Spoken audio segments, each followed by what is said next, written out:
Les signes infaillibles d'une relation toxique avec un pervers narcissique. Bonjour à tous les amis et bienvenue dans cette vidéo. Je suis ravie de vous retrouver.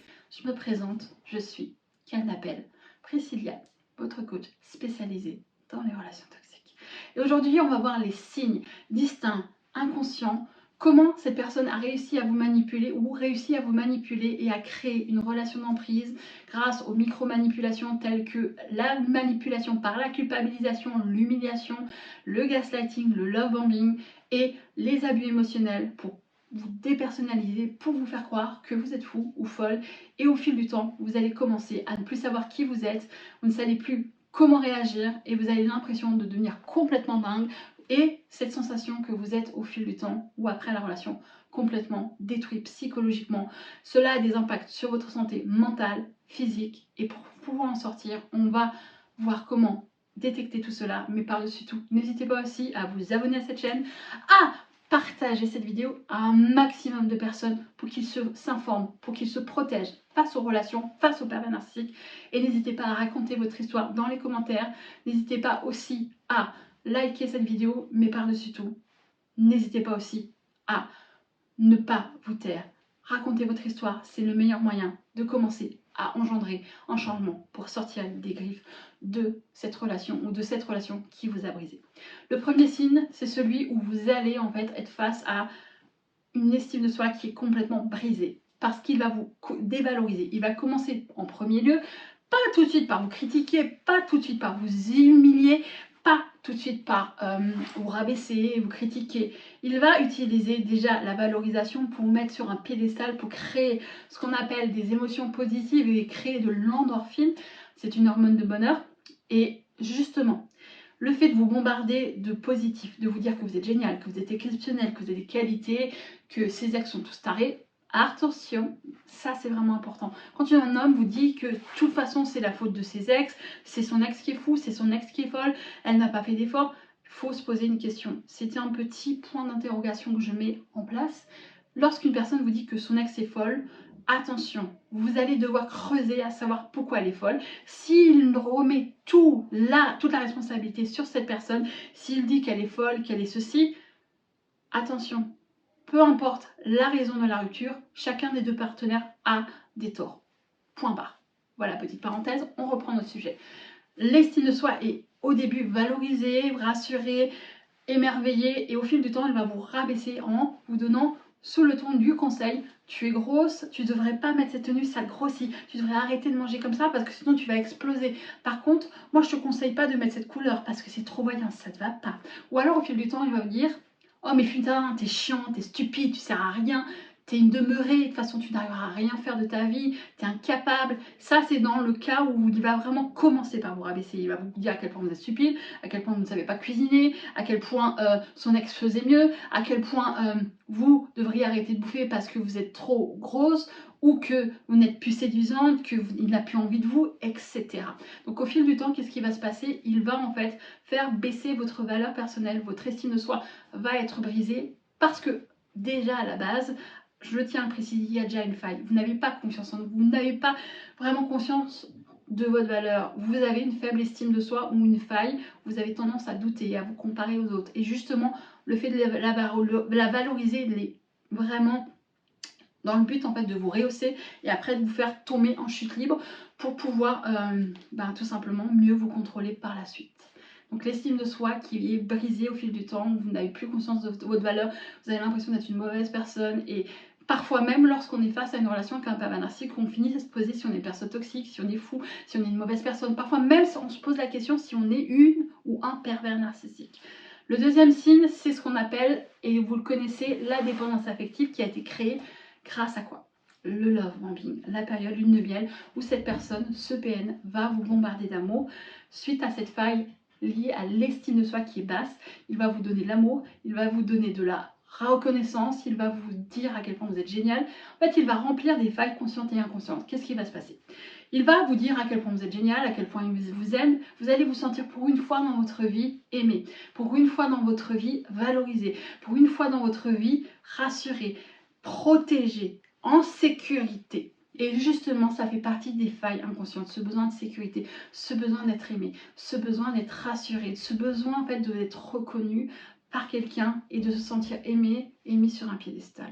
Et justement, cette personne va tellement en fait vous rehausser au début de la période lumière dans le but de vous séduire et de vous ferrer, de vous faire tomber dans une relation d'emprise, que cette personne va faire quoi en fait? Elle va vous valoriser, vous aimer, vous rassurer, être disponible, vous écrire du matin au soir. Sexuellement, ça sera épanouissant. Vous n'avez jamais eu ce genre de lien fusionnel lors de vos rapports sexuels avec un autre homme ou une autre femme.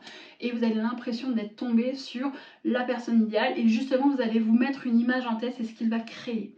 Il va créer une image que vous allez vous imaginer. Cette personne répond à ça. Elle est comme ceci, comme cela, comme ceci, comme cela. Et au petit peu de temps, ça va changer. Elle va en fait vous retirer petit à petit ça. Elle va vous critiquer, elle va vous rabaisser, elle va vous humilier. Mais attention, ce qui va être le stratagème, c'est qu'elle va faire un aller-retour vers un coup love bombing, un coup je te rabaisse. Parce que du moment où elle se rendra compte que tiens, elle n'est pas encore sous mon emprise, faudrait peut-être que je revienne en fait un peu sur le côté où je la bombarde d'amour. Et justement, le fait qu'elle va vous bombarder d'amour, qu'elle va en fait vous valoriser, s'excuser, vous dire qu'elle est désolée, elle était fatiguée, elle ne le pensait pas, cette personne, elle ne voulait pas vous faire du mal, vous savez que vous êtes l'homme ou la femme de sa vie, que sans elle, il n'est rien, voilà. Et justement, en fait, tout fait du chaud et du froid, ça va permettre en fait de créer la base de la relation d'emprise pour pouvoir en fait vous ferrer et vous créer en fait la dépendance par la peur de le perdre. Parce que justement, du moment où il va commencer à devenir de plus en plus violent psychologiquement, pas forcément physiquement, pas tous les PN sont violents physiquement, je tiens à le préciser, la violence émotionnelle et psychologique est extrême. Donc au fil du temps, en fait, vous allez tellement avoir peur de perdre cet homme parce que vous allez espérer qu'il va changer, vous allez espérer qu'il va vous redonner l'illusion de la personne que vous avez rencontrée en début de relation. Mais le problème, c'est que cette personne ne reviendra jamais parce que ce n'est qu'une illusion. C'est qu'un masque. C'est qu'un masque. C'est un mensonge. Je sais que vous espérez qu'il change. Je sais que vous espérez qu'elle redevienne cette personne idéale. Mais c'est un leurre. C'est du fake. C'est une illusion pour pouvoir vous manipuler et vous isoler. Et ça, c'est un autre point. Elle va commencer par vous isoler de vos familles, de vos parents, de vos frères et sœurs, de vos amis, des personnes qui sont susceptibles de vous retirer, de vous faire prendre attention, tu es face à une personne toxique. Et s'il y a une personne qui a tendance à voir le stratagème de cette personne, elle va lui dire mais elle est jalouse de nous, tu sais très bien qu'elle ne m'aime pas, tu sais très bien qu'elle n'est pas heureuse dans son couple, et si elle est célibataire, elle va lui dire quoi? Elle va vous dire quoi? Mais elle est malheureuse dans sa vie, elle a juste envie d'être avec moi, je lui plais, c'est pour ça qu'elle a envie de te manipuler pour être avec moi, ne l'écoute pas, patati patata, etc.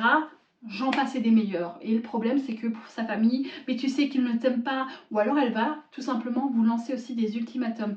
Si tu continues à voir ta famille, je te quitte. Qu'est-ce qui va se passer en vous? Chantage affectif, vous allez avoir peur qu'il vous quitte parce que vous l'aimez tellement, vous êtes tellement accro à lui, dû à la dépendance émotionnelle, qui est une addiction émotionnelle, que vous allez céder et vous isoler consciemment ou inconsciemment au fil du temps de votre famille, de vos amis, pour pouvoir tout simplement en fait avoir une emprise sur vous. Parce que le fait de vous garder isolé, seul pour lui, ça va lui permettre de vous faire quoi en fait? De mieux vous contrôler, de mieux avoir un impact sur vous émotionnellement grâce à toutes ces manipulations, culpabilisation, humiliation, violence psychologique, gaslighting et love bombing, etc. Et le point aussi qu'il y a, c'est que cette personne, au fil du temps, en fait, dû à cette relation, vous n'arrivez plus, quand vous êtes sorti de cette relation, à avoir confiance en qui que ce soit. Vous avez peur de retomber dans une relation toxique, et ça, c'est aussi un signe. Vous avez du mal à avoir confiance en qui que ce soit, en fait. Vous avez peur de retomber, comme je viens de le dire, dans une relation d'emprise avec un PN. Vous avez du mal à refaire surface parce que vous avez l'impression d'être détruit. Vous vous méfiez de tout le monde. Vous êtes dans une anxiété et époustouflante au point où vous êtes complètement stressé de sortir de tout ça. Et c'est dû à la relation toxique justement parce qu'on n'a plus confiance en notre propre jugement, on n'a plus confiance aux gens, dans les gens, on se méfie de tout le monde, on a peur de retomber dans une relation toxique, on a peur de souffrir de nouveau, on a peur qu'on nous fasse du mal et on pense qu'il y a des pervers narcissiques à tout coin de rue. Mais tant que vous ne guérirez pas de ça, tant que vous n'allez pas être et réapprendre à être bienveillant avec vous-même, c'est un impact aussi qui est dû à la relation toxique avec le PN. Le fait d'être abaissé, le fait d'être humilié, le fait d'être traité d'une personne pervers narcissique, folle, stupide, on a tendance à utiliser le même stratagème dans notre esprit, la même vision, stupide, conne, sert à rien, je suis grosse, je suis moche, je suis stupide. Ça, je donne un exemple, c'est ce que j'ai vécu, en disant que moi, on me traitait de grosse, on me traitait stupide, de plein de choses de ce style, car oui, j'ai vécu des relations toxiques, donc je sais ce que vous avez vécu. Mais tant que vous allez continuer en fait à avoir un discours intérieur malveillant, en répétant, en revivant inconsciemment ce que vous avez vécu, vous n'allez jamais pouvoir sortir de cette emprise. Donc le rôle que vous devez avoir, c'est de devenir au fil du temps, par rapport à ce que je vais vous expliquer dans une autre vidéo, pour vous détacher du PN, à apprendre à être bienveillant, à vous reconstruire et à reprendre conscience de votre valeur, en boostant votre estime de soi, votre confiance, et en pouvant enfin surmonter un choc post-narcissique à ce que vous avez vécu. Et malheureusement, cette relation n'a rien de sain et la seule solution, c'est de la quitter. Et si vous voulez en savoir plus, je vous mettrai une vidéo comment déstabiliser un pervers narcissique dans la barre de recherche. N'hésitez pas aussi, si vous voulez un coaching, à me contacter, ça sera avec plaisir. Quant à moi, je vous dis à la prochaine les amis, et n'hésitez pas à partager votre vécu, parce que le silence n'est pas bon.